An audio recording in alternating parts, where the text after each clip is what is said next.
Hello and welcome back to our channel. If you're new here, welcome. I'm Heather from Mindset Made Better, and in today's video, we are going to talk about trust issues and the secret to trusting others. But before we get into that, if you love personal growth and self-improvement, you have come to the right place. Each week, we put out a video that goes along with our articles over on our website, mindsetmadebetter.com. Over there, we have daily posts of great quotes and apply those teachings to our modern times. So if you enjoy that kind of content, please subscribe to our channel.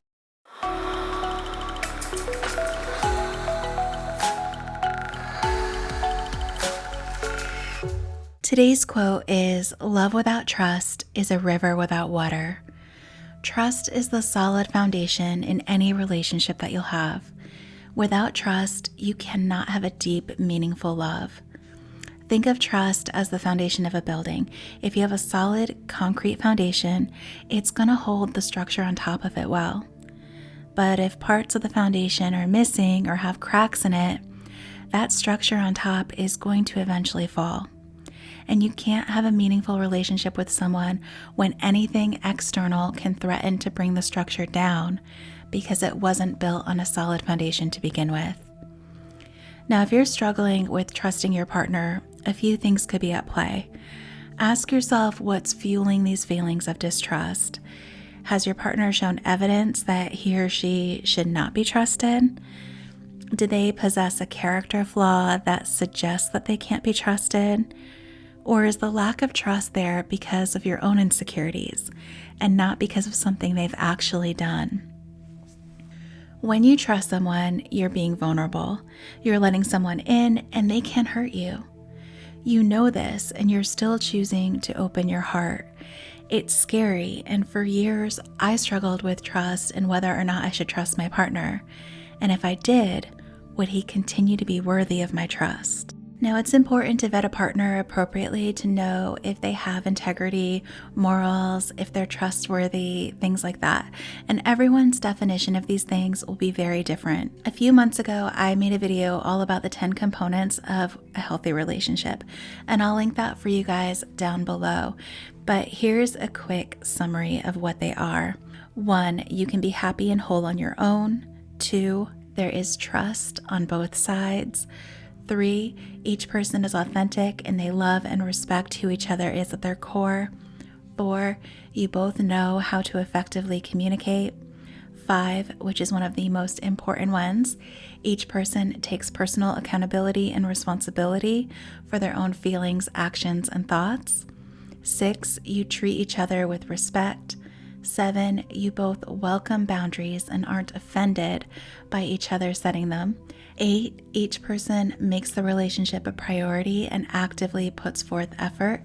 9, you both know how to resolve conflict.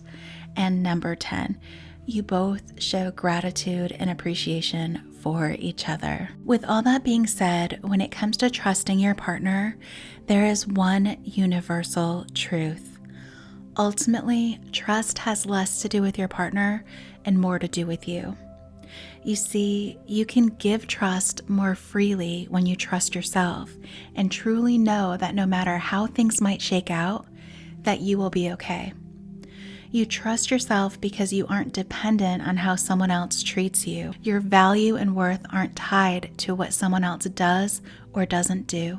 As the quote goes, a bird sitting on a tree is never afraid of the branch breaking because its trust is not on the branch, but on its own wings. So how can you get to a place where you trust yourself more? Well, it comes down to the confidence that you feel about yourself and your own resiliency. Let's talk about what confidence is for a minute. Confidence doesn't come from anything external. There are tons of people who are objectively rich, successful, attractive, or have it all. Yet they struggle with feeling confident because they don't see that within themselves. Our confidence comes from how we perceive ourselves, regardless of what reality is. Let me say that again so it can sink in. Our confidence comes from how we perceive ourselves, regardless of what reality is. Reality doesn't matter, but how you perceive yourself does. This means that how we see ourselves sets the stage for how we feel about ourselves in situations. Now, how do you gain more confidence? The simple answer is by becoming very comfortable with what you lack in your own failures, which I like to call experience. We know that failure is our best teacher, and we shouldn't take failing at something as if we are the failures. The failure is simply part of the process or a reflection of lack of knowledge about something.